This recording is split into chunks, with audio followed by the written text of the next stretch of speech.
जय माता दी। आप सबका हमारे चैनल लड्डू सेना पर स्वागत है। जय माता दी। 13वां अध्याय। राजा सूरथ और वैश्य को देवी का वरदान। ऋषि बोले, हे राजन, इस प्रकार मैंने देवी जी का उत्तम महत्व तुम्हें कर सुनाया। जिसने इस जगत को धारण कर रखा, वह देवी इस प्रकार के प्रभाव वाली है। वही देवी विद्या उत्पन्न करती है। उसी विष्णु की माया ने ही, हे राजन, तुमको इस वैश्य तथा और भी विवेकवान जनों को मोहित कर दिया है। यह पहले भी मोहित थे, फिर आगे भी मोहित होंगे। इसलिए हे महाराज, तुम उसी परमेश्वरी की शरण में जाओ, क्योंकि वही देवी आराधना करने पर मनुष्य को भोग, स्वर्ण एवं मोक्ष आदि प्रदान किया करती है।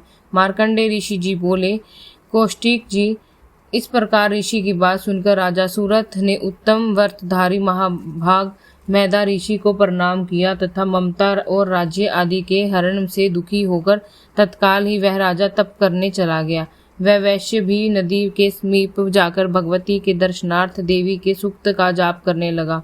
फिर राजा तथा वैश्य दोनों नदियों के समीप मृत्तिका से देवी की मूर्ति बनाकर प्रतिदिन पुष्प, धूप, हवन, तर्पण आदि से धीरे धीरे आहार थोड़ा करते हुए निराहार होकर एकाग्रता से देवी के मन में लग गए। एकाग्रचित होकर वे देवी जी की आराधना करने लगे। उन दोनों ने बलि प्रदान के समय अपने अंगों के रुधिर का पोषण किया। इसी प्रकार स्वयं पूर्वक 3 वर्ष प्रयत्न आराधना करते रहे। तब वो तो जगत को धारण करने वाली देवी ने प्रत्यक्ष होकर दर्शन दिया।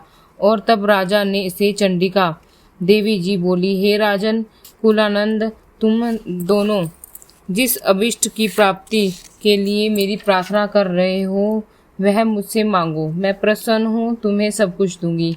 मार्कंडेय जी बोले, वह राजा ने तो दूसरे जन्म में अक्षय रहने का राज्य मांगा और इस जन्म में शत्रु सेना का बलपूर्वक नाश करके फिर अपने राज्य को प्राप्ति का वर मांगा।